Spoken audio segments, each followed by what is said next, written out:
Second day, Tri-Island Tour Day. So, supposedly, 3 islands lang ang included dito. Kasi nga, diba, Tri-Island. Diba?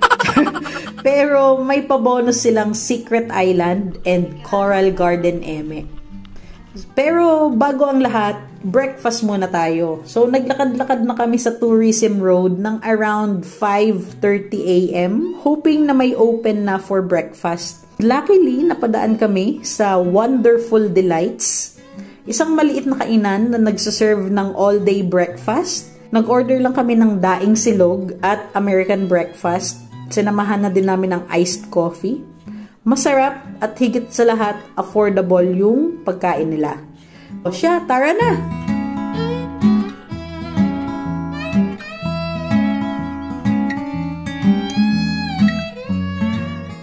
First stop for the island tour ay Guyam Island. Sabi ni Kuyang tour guide, ang Guyam daw ay langgam. Kaya siguro tinawag na Guyam itong island na to dahil maliit lang siya katulad ng langgam.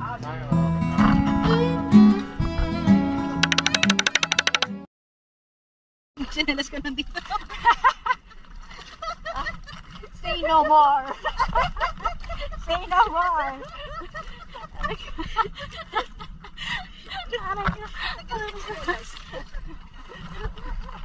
So, madaming spot dito for picture taking. At dito namin unang naranasan ang human drone.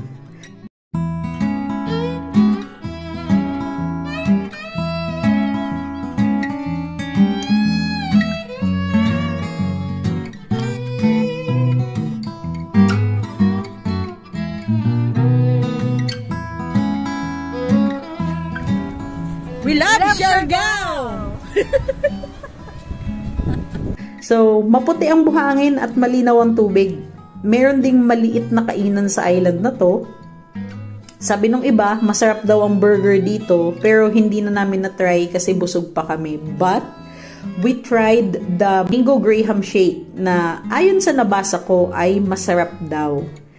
Ox naman, nothing special, pero lasang-lasa naman ng mangga, so goods na din.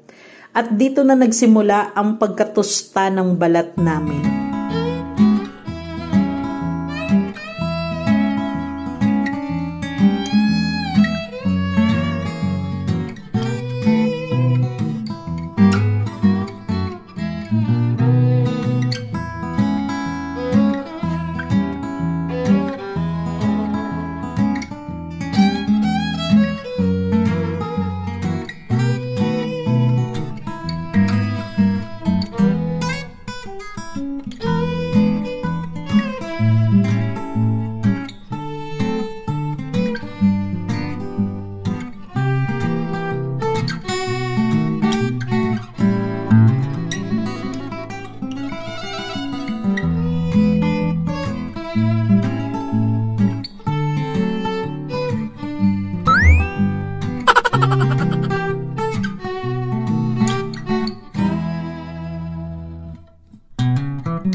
Second stop, yung Secret Island. Wala talagang island, so secret talaga siya. Feeling ko, sandbar talaga to, pero lubog sa tubig, kaya naging Secret Island.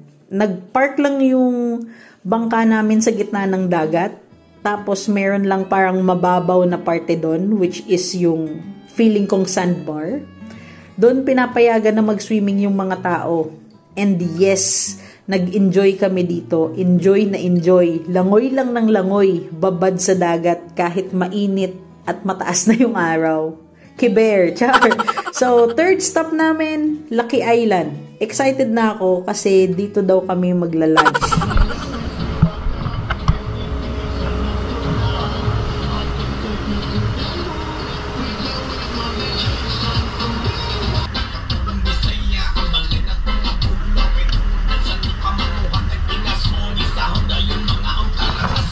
Mas maganda yung buhangin sa island na to, mas pino, parang Boracay. Pero hindi na kami nag-swimming Kasi girl, tanghaling tapat na. Baka maging kamukha ko na si Dugong pag-ahon ko. Hanggang tingin na lang yan. Hanggang tingin ka na lang, Beshi. Sali ka.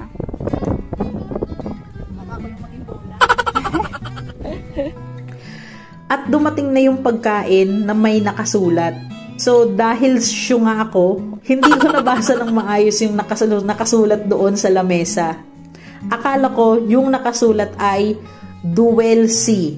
Sabi ko, ano yung Duel C? Salita ba yun dito si Siargao or what? Pag-ikot ko sa kabilang side ng lamesa, island pala, girl. So, ito kami ng mga kasama namin sa bangka at ganito karami yung food. Kainan na! Na-amaze kami dahil sa dami at quality ng food na sinerve nila. This is the real definition of island buffet lunch. Saan ba tayo pupunta, kuya? Yan. Ito. Kaya siya Naked Island kasi walang puno. Fourth stop, Naked Literal, Island. no? Para siyang malaking sandbar lang. At kahit 2 PM pa lang, hala, swimming park.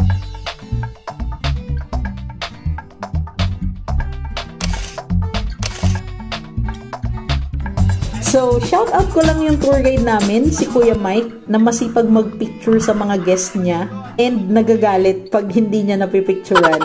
So, fifth stop, Coral Garden. Pero dahil hindi kami nakapagdala ng goggles, binidyo na lang namin yung ilalim para makita namin yung mga corals at mga fishes.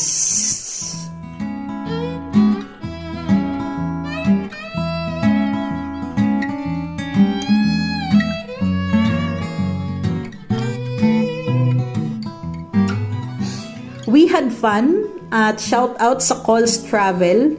We are glad na kayo yung partner ng homestay namin for the island tour. Maganda ang service, mabait yung tour guide at mga bangkero at masarap ang food. Yes po, masarap ang food. Paulit-ulit na ako, masarap ang food. Salamat, lalong-lalo na kay Kuya Mike na talagang inalagaan kami sa tour at hindi nakulitan sa mga tanong kong walang kwenta.